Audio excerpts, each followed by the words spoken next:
सुंदरवन का शानदार नजारा। घने पेड़, बहती नदियां और पहाड़ों के बीच बनी राजा की गुफा।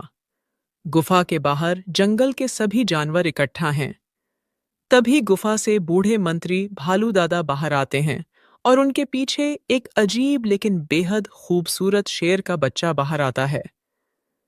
इस शेर के एक नहीं बल्कि 3 सिर हैं।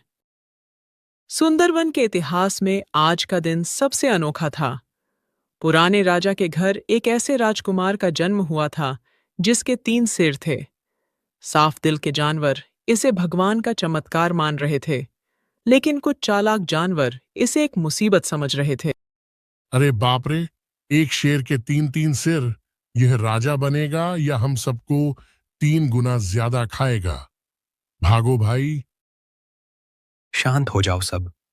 यह कोई मुसीबत नहीं, विधाता का अनोखा न्याय है। इस राजकुमार का नाम त्रिदेव सिंह है।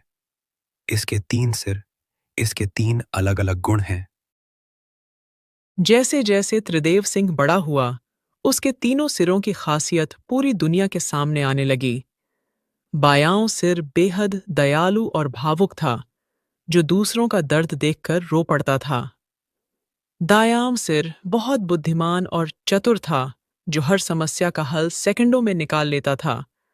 और बीच वाला मुख्य सिर शक्तिशाली, साहसी और न्यायप्रिय था। त्रिदेव सिंह अब एक बड़ा और शक्तिशाली शेर बन चुका है। वह जंगल के सिंहासन पर बैठा है। उसके सामने लोमड़ी और भेड़िए का एक मुकदमा चल रहा। त्रिदेव सिंह को राजा तो बना दिया गया, लेकिन 3 सिर होने की वजह से न्याय करने में एक बड़ी अड़चन आने लगी। जब भी कोई फैसला करना होता, तीनों सिर आपस में ही बहस करने लगते थे। महाराज, इस भेड़िए ने मेरी गुफा से सारा खाना चुरा लिया है। इसे कड़ी सजा मिलनी चाहिए। बायां सिर दयालु, अरे नहीं नहीं, भेड़िए के छोटे छोटे बच्चे भूखे थे, इसलिए उसने ऐसा किया। हमें इसे माफ कर देना चाहिए और थोड़ा और खाना देना चाहिए। दायां सिर बुद्धिमान, रुकिए, लोमड़ी झूठ बोल रही है। भेड़िए के पैरों में मिट्टी नहीं है, जबकि लोमड़ी की गुफा के बाहर की जमीन गीली थी। यह चोरी लोमड़ी ने खुद की है ताकि भेड़िए को फंसा सके। बीच का मुख्य सिर परेशान होकर दहाड़ते हुए, तुम दोनों चुप रहो। तुम दोनों की बहस से मेरा सिर फटा जा रहा है। आज का फैसला कल सुनाया जाएगा। शेर उदास होकर नदी के किनारे जाता है। पानी में अपना चेहरा देखकर सोचता है कि काश उसका एक ही सिर होता। चालाक लकड़बग्घे हीनस झाड़ियों के पीछे से ये सब देख रहे होते हैं और राजा की इस कमजोरी का फायदा उठाने की योजना बनाते हैं। अचानक आसमान में काले बादल छा जाते हैं। पड़ोसी काले पहाड़ के खूंखार भेड़ियों और लकड़बग्घों की एक विशाल सेना सुंदरवन पर हमला कर देती है। उनके पास नुकीले हथियार और जाल हैं। सुंदरवन के जानवर चिल्लाते हुए इधर उधर भाग रहे हैं। पड़ोसी राज्य के क्रूर जानवरों ने हमला कर दिया। उनके सैनिक बहुत ज्यादा थे। राजा त्रिदेव सिंह अपनी प्रजा को बचाने के लिए मैदान में उतरे लेकिन दुश्मन बहुत चालाक थे। युद्ध का मैदान त्रिदेव सिंह दुश्मनों को खदेड़ रहे हैं, लेकिन तभी दुश्मन सेना का कमांडर एक बड़ा सा जादुई जाल राजा के ऊपर फेंक देता है। राजा जाल में फंस जाते हैं। दुश्मन कमांडर हंसते हुए हा हा हा, 3 सिर वाले राजा, अब तुम क्या करोगे? तुम्हारे तीनों सिर अलग अलग दिशा में सोचेंगे और तुम कभी इस जाल से बाहर नहीं निकल पाओगे। बायां सिर डरते हुए, हमें आत्मसमर्पण सरेंडर कर देना चाहिए ताकि हमारे जानवरों की जान बच सके। दायां सिर सोचते हुए, बिल्कुल नहीं, हार मानना हल नहीं है। कमांडर के ठीक पीछे सूखी लकड़ियों का ढेर है। अगर हम अपनी ताकत से उस चट्टान को धक्का दें तो वो लकड़ियां दुश्मनों पर गिर जाएंगी। बीच का सिर दहाड़ते हुए, तुम दोनों ने अपनी अपनी बात कह दी। अब समय आ गया है एक होने का। दया अपनी जगह है, बुद्धि अपनी जगह, लेकिन इस वक्त सिर्फ वीरता काम आएगी। शेर के तीनों सिर अब एक साथ एक ही दिशा में देखते हैं। दाएं सिर की योजना के अनुसार बीच वाला मुख्य सिर पूरी ताकत से दहाड़ता है और अपने पंजों से चट्टान को धक्का देता है। चट्टान गिरती है और दुश्मन सेना तितर-बितर हो जाती है। बाएं सिर की दया के कारण राजा दुश्मनों को जान से नहीं मारते, बल्कि उन्हें बंदी बना लेते हैं। उस दिन त्रिदेव सिंह के तीनों सिरों ने समझ लिया कि जब तक वे अलग-अलग सोचेंगे, कमजोर रहेंगे, लेकिन जब दया, बुद्धि और बल एक साथ मिल जाते हैं, तो दुनिया की कोई भी ताकत उन्हें हरा नहीं सकती। सुंदरवन में फिर से शांति छा गई है। राजा त्रिदेव सिंह दरबार में बैठे हैं। सभी जानवर उनके सामने सिर झुकाए खड़े हैं, जिनमें चीकू बंदर भी शामिल है, जो कभी मजाक उड़ाता था। चीकू बंदर हाथ जोड़कर, महाराज मुझे माफ कर दीजिए। आपके 3 सिर हमारे लिए अभिशाप नहीं, बल्कि इस जंगल की सबसे बड़ी ढाल हैं। राजा त्रिदेव सिंह तीनों सिर एक साथ मुस्कुराते हुए, मेरे प्यारे जंगलवासियों, याद रखो, ताकत सिर्फ शरीर में नहीं होती। जब हमारी सोच, बुद्धि, हमारा दिल, दया और हमारा कर्म, बल एक साथ मिलकर काम करते हैं, तभी हम हर मुसीबत पर जीत पा सकते हैं। इस कहानी से सीख, मॉरल ऑफ द स्टोरी, बुद्धि, दया और बल की एकता ही सच्ची शक्ति है। जब हम अपने अंदर के अलग अलग विचारों को लड़वाने के बजाय उन्हें सही समय पर एक साथ इस्तेमाल करना सीख जाते हैं, तो हम किसी भी बड़ी चुनौती को पार कर सकते हैं। यह कहानी बच्चों को टीम वर्क और मानसिक संतुलन का महत्व सिखाती है। कुछ महीने बीत गए और सुंदरवन पर एक बड़ी मुसीबत आ गई। पूरे जंगल में सूखा पड़ गया। सतरंगी हाथी और जादुई तालाब। सुंदरवन के घने जंगल में गजराज और रूपा नाम के हाथी हथिनी रहते थे। भगवान ने उन्हें एक अनोखा आशीर्वाद दिया था। उनके 7 बच्चे थे और 7 का रंग इंद्रधनुष के 7 रंगों जैसा था। कोई लाल था तो कोई नीला। पूरा जंगल उन्हें सतरंगी बच्चे कहता था।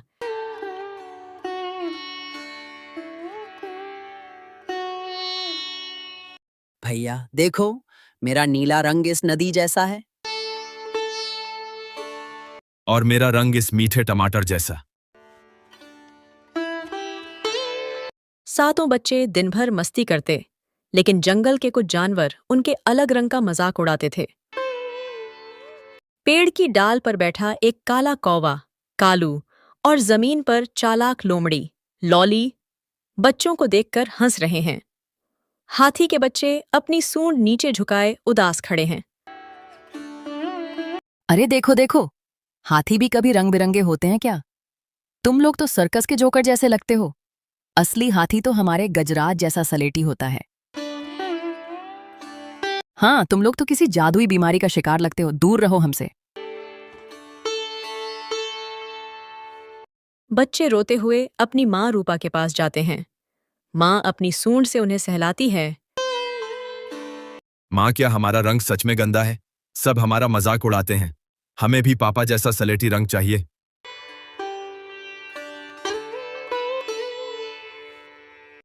नहीं मेरे बच्चों, तुम तो प्रकृति का सबसे खूबसूरत तोहफा हो।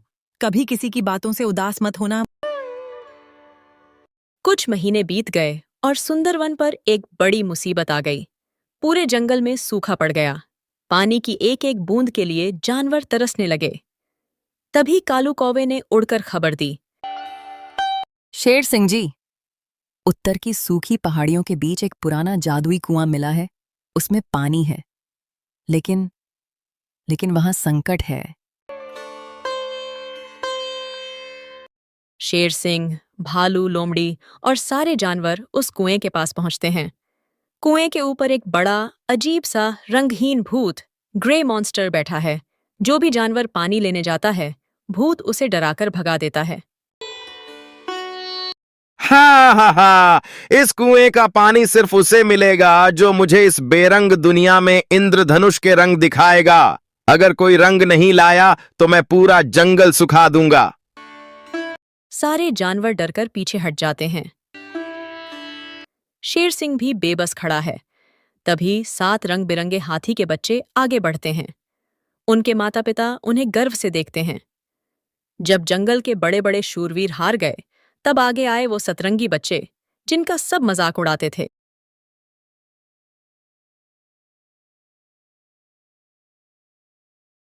सातों बच्चे कुएं के सामने एक लाइन में खड़े हो जाते हैं।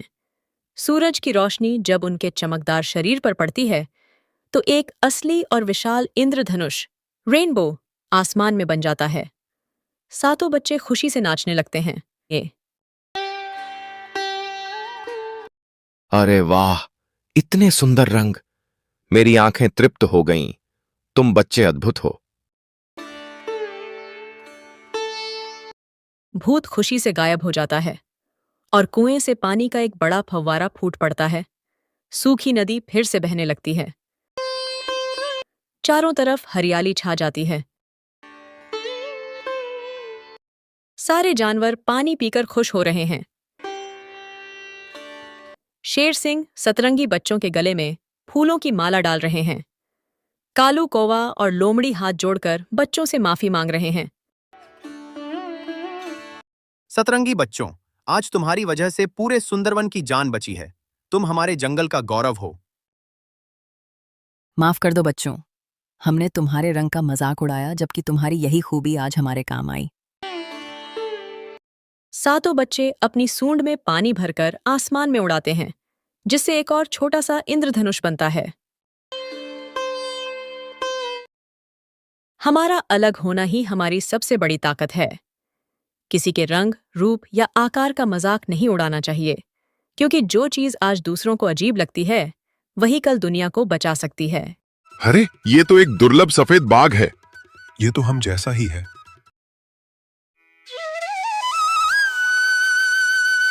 हे भगवान, भागो भागो! मैंने झाड़ियों के पीछे एक सफेद भूत देखा है। उसकी आंखें आग की तरह जल रही थीं। वो इतना सफेद था जैसे कोई बर्फ का पहाड़। आज तो मेरी जान पक्की गई। अरे खरगोश भाई, क्यों अपनी जान सुखा रहे हो? सफेद भूत, लगता है तुम्हारा दिमाग चल गया है। वैसे शेर सिंह जी, मैंने भी सुना है कि उत्तर की गुफा से अजीब सी आवाजें आती हैं। क्यों ना आप खुद जाकर देखें? मैं तो जरा काम से जा रही हूं। शेर सिंह जी, मुझे तो लगता है वो कोई सफेद परी होगी, पर सब डरे हुए हैं तो मेरा भी डरना बनता है।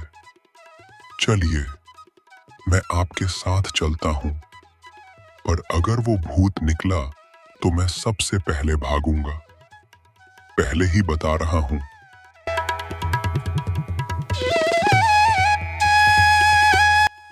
खामोश! सुंदरवन का राजा मैं हूं और मेरे होते हुए कोई भूत यहां कदम नहीं रख सकता। गधा प्रसाद, डरो मत। हम आज उस काली गुफा का सच जानकर ही रहेंगे। चाहे वो सफेद दानव हो या कोई और, उसे मेरा सामना करना होगा।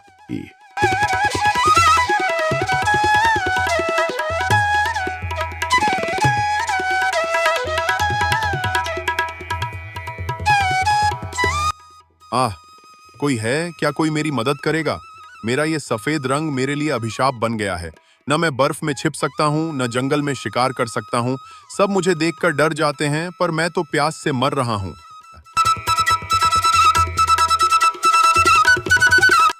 अरे, ये तो एक दुर्लभ सफेद बाघ है।